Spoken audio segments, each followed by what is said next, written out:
ஆதார் சேவைகளை மக்கள் எளிதில் பெறும் வகையில் கூடுதலாக 50 புதிய ஆதார் பதிவு மையங்களை தொடங்குதல்.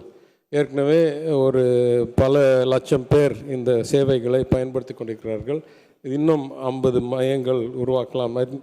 1 கோடி மக்களுக்கு மேல் ஏதோ ஒரு ஆதார் மாற்றமோ புது விண்ணப்பமோ செய்திருக்கிறார்கள் போன ஆண்டு. அதை இன்னும் விரிவாக்கம் செய்கிறது.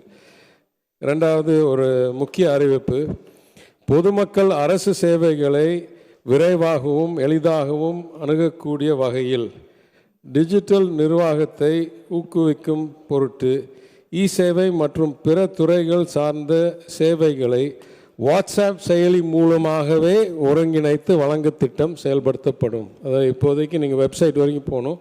இனிமேல் வாட்ஸ்அப்லேயே நீங்கள் மெசேஜ் போட்டு ரிசல்ட் வாங்கி முடிச்சிடலாம் இந்த பிரச்சனையை அப்படின்றது ஒரு முன்னேற்றம்.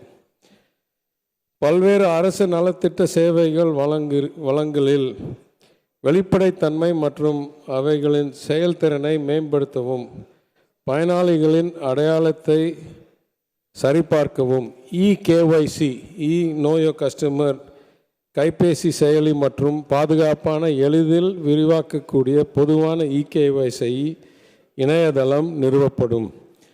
நம்ம எல்லாம் தெரியும், பேங்க்ல எல்லாம் அப்பப்போ நம்ம யாருன்னு நிரூபிக்கிற கோரிக்கை வருது, இல்லை தேவை வருது. 4வது, தமிழ் மின் நூலகத்தை பல்லூடக பொருண்மைகளுடன் கூடிய தளமாக, அதாவது நான் சொல்ல மல்டிமீடியா ஆக்க போகிறோம், வெறும் டெக்ஸ்ட்டும் பிக்சரும் இல்லாமல். 5வது, தமிழ் இலக்கியம் அல்லது தமிழ் மொழியில் பயிலும் மாணவர்களுக்கு மொழி தொழில்நுட்ப பயிற்சி அளித்தல், இது TVA மூலமாக.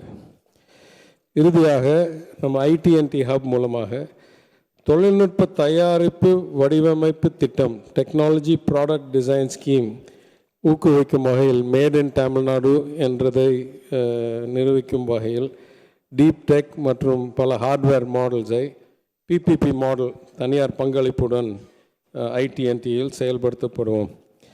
எனவே இதை கூறி மாண்பு உறுப்பினர்கள் கூறிய அரிய கருத்துக்கு நன்றி கூறி இந்த மானிய கோரிக்கையை நிறைவேற்றி கொடுக்க வேண்டும் என்று கேட்டுக்கொள்கிறேன்.